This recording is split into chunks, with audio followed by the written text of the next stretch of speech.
di ko alam. Oy, si Maria. Ano ba na? Anong ginagawa mo dyan? Ay, bakit?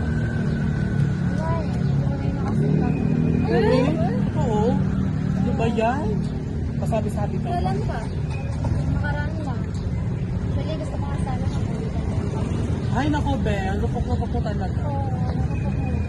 Pass na yun. Huwag mo nang balikan. Pass is pass. Oh! Sorry, Jack. Oras ko na lang yun. Huwag naman. Ay, naku, te. Pass na yun. Alam mo, may pass na mas magandang balikan. Talaga? Ano? Tara! Ano? Tara? Tara to, let's go, guys. Kaya natin to. Tignan mo yun, ang ganda na, no? Uy, Sa Cambridge.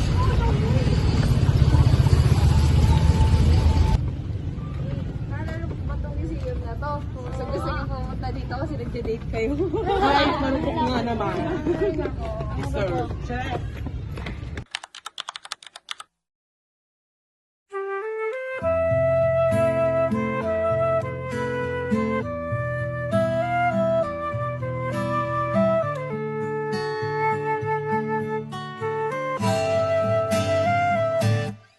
Habang tinatanaw ko ang mga kagamitang ito, hindi ko maiwasang isipin ka.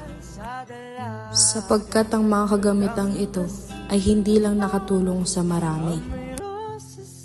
Ang mga kagamitang ito ay simbolo sa nakararami, simbolo ng nakaraang hindi malilimutan.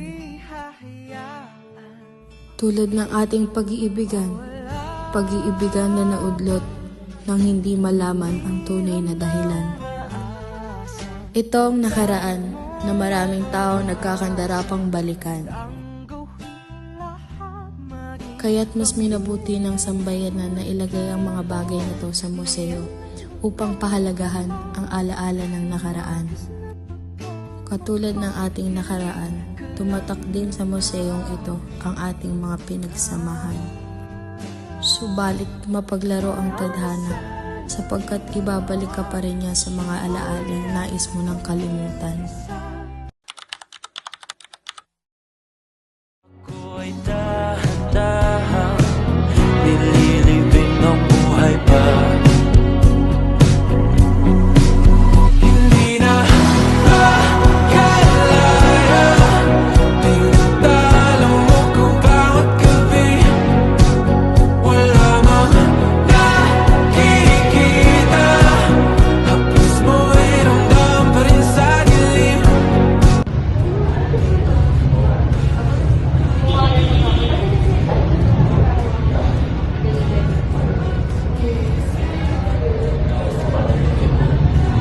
Nailaw, minumulton ako ng damdamin ko, ng damdamin ko. Hindi mo pa akalaing salin, hindi pa ba sapat magpapahirap sa'kin? Hindi na ba mamamaya pa?